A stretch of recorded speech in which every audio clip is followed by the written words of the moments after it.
السلام علیکم۔ آج کی میری ویڈیو ہمارے معاشرے میں بیتی جانے والی ایک سچی کہانی ہے۔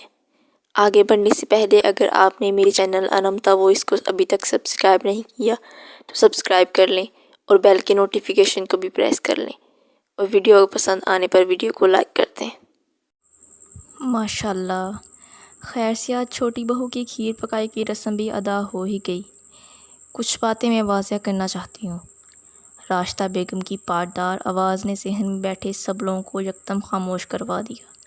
سب گردن گھما کر ان کے سنجیدہ چہرے کی طرف دیکھنے لگے، جبکہ چھوٹی بہو یعنی نائلہ گھبرا گئی کہ نہ جانے ساس کیا نیا حکم صادر فرمانے لگی ہیں۔ اس نے کچھ دور بیٹھے اپنے شوہر محسن کی طرف دیکھا، جس نے مسکرا کر تسلی دی، جبکہ دونوں بڑی بہوؤں فرحانہ اور طاہرہ نے معنی خیز انداز میں ایک دوسرے کی طرف دیکھا۔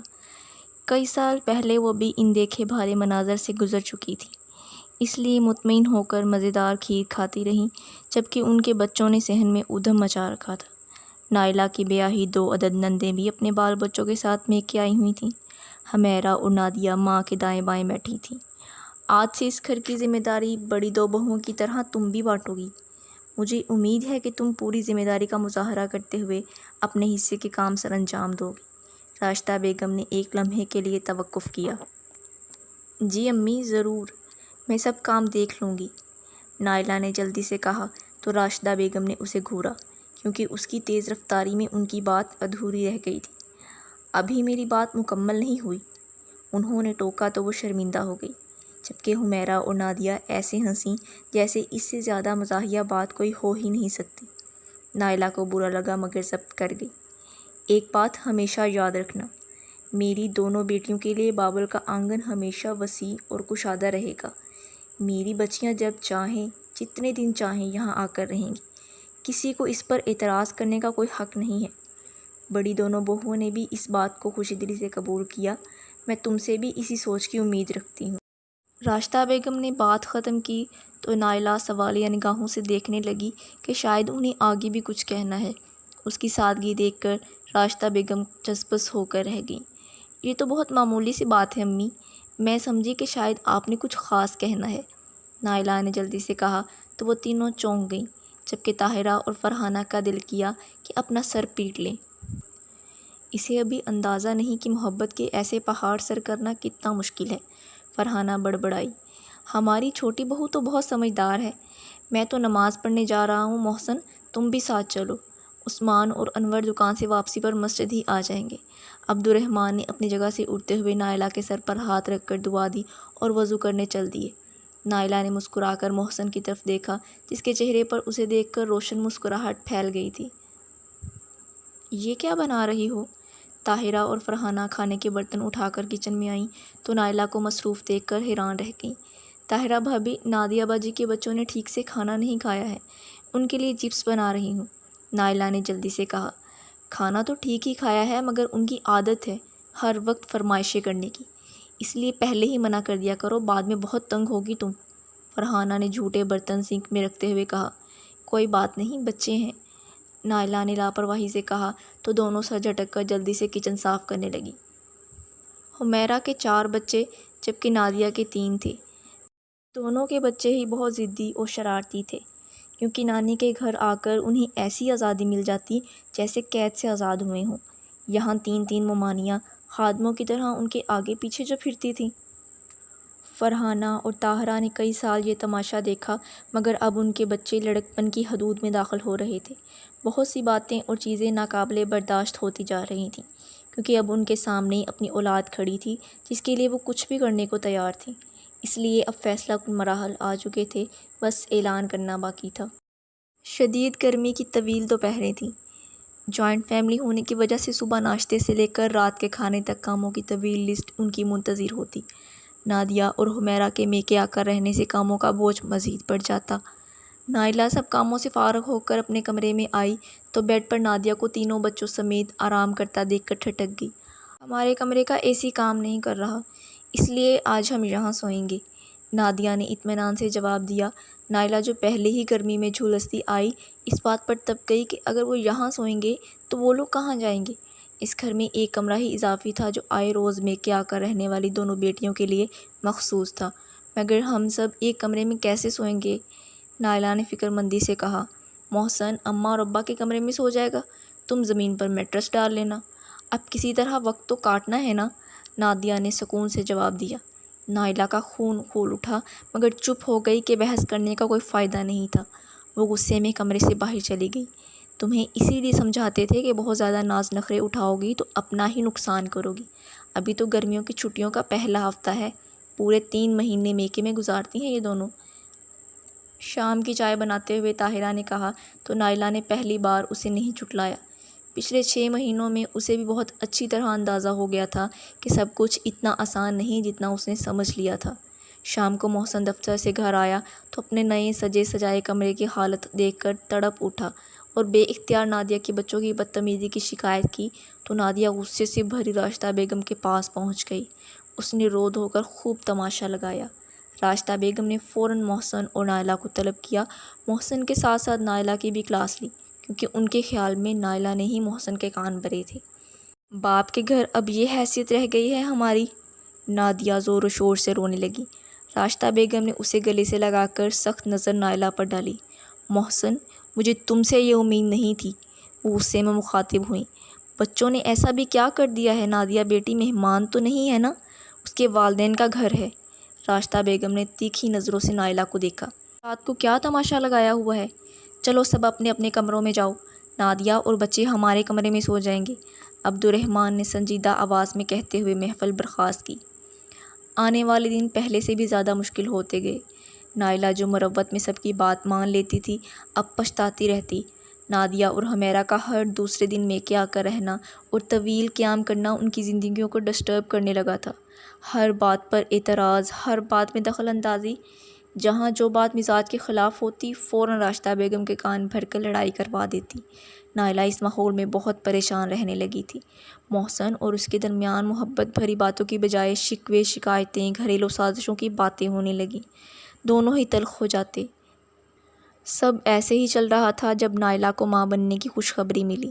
وہ ایک پیاری سی بیٹی کی ماں بن کر سب تکلیفیں، پریشانیاں بھول گئی۔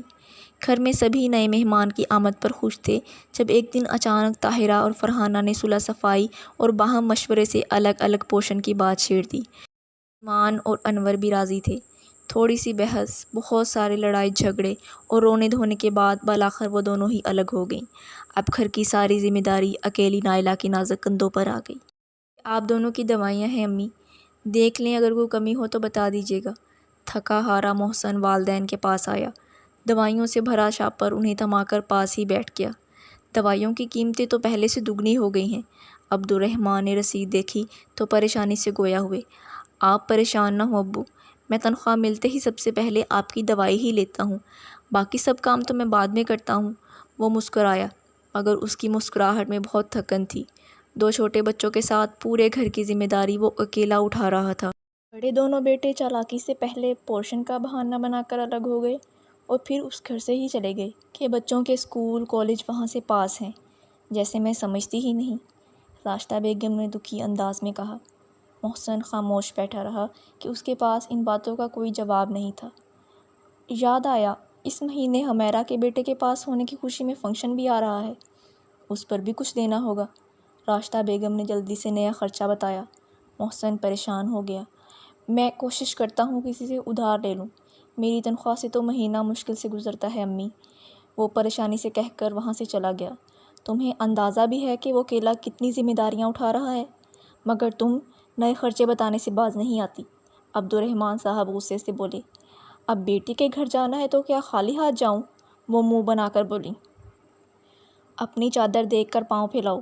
محسن کے اپنے بھی بیوی بچے ہیں، مہنگائی کا عالم تو دیکھو، بجلی کے بل ہی قابو میں نہیں آ رہے، سفید پوش کے لیے تو بہت مشکل ہو گیا ہے، عثمان اور انور بھی تو خرچہ دیتے ہیں، اس سے یہ اضافی خرچے پورے کیا کرو، وہ نرمی سے سمجھانے لگے۔ راشدہ بیگم سر ہلا کر رہ گئیں مگر انہوں نے کیا وہی جو ان کی مرضی تھی۔ نائلہ نے جب محسن کو فالتو کے خرچے کے لیے ادھار کے بوجھ نیچے آتا دیکھا تو اسے بہت دکھ ہوا۔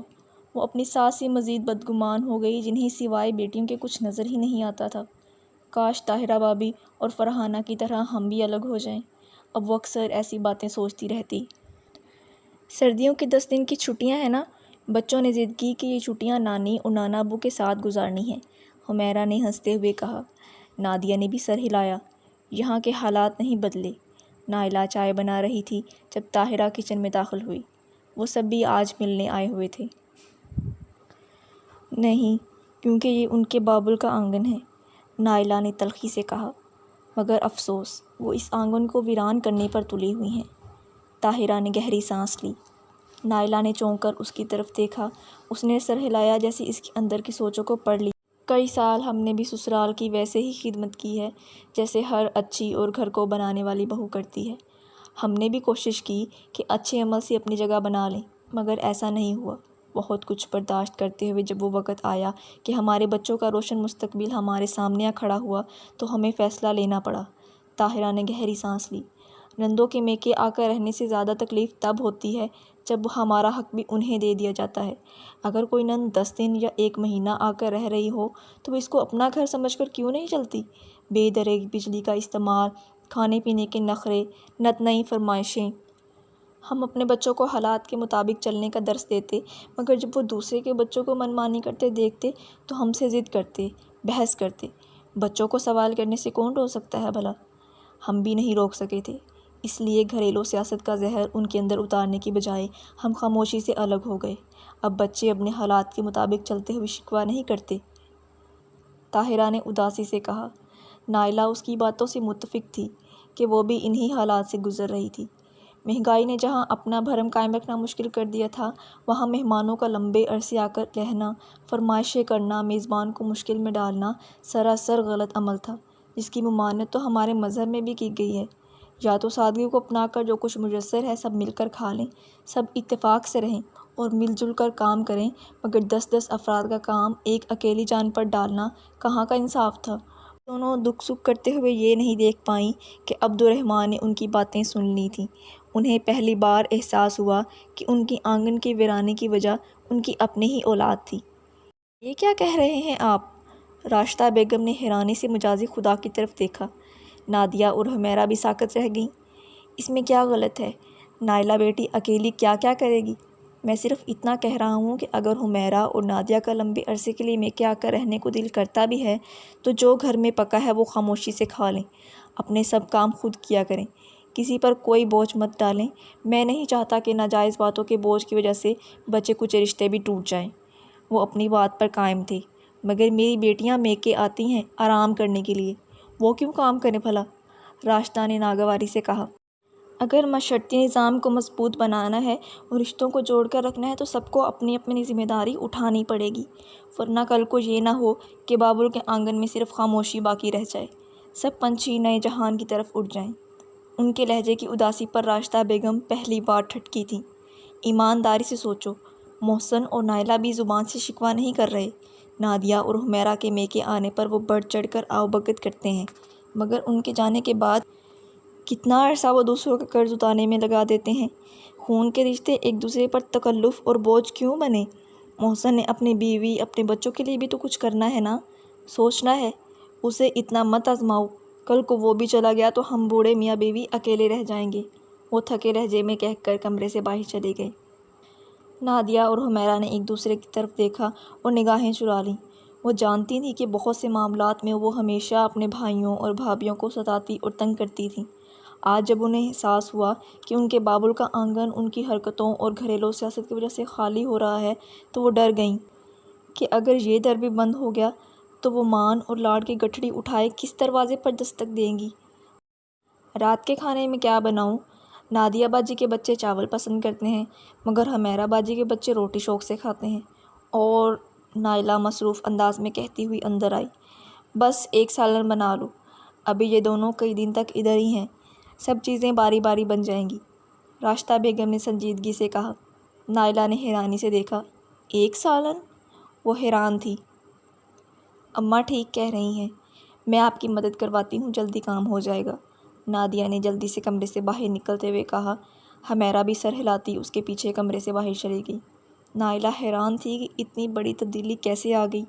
وہ سر جھٹک کر ان کے پیچھے گئی۔ راستہ بیگم کمرے میں بیٹھی باہر سے آتی نندوں اور بھابھی کی ہنستی مسکراتی آوازوں کو سنتے ہوئے مسکرا دی۔ بابل کے آنگن تبھی آباد رہ سکتے ہیں جب سب رشتوں میں توازن رکھا جائے۔ کئی رشتے گنوا کر بالآخر وہ کچھ رشتے بچانے میں کامیاب ہو گئی تھیں۔ اسی کا نام زندگی ہے، کبھی شے کبھی مات۔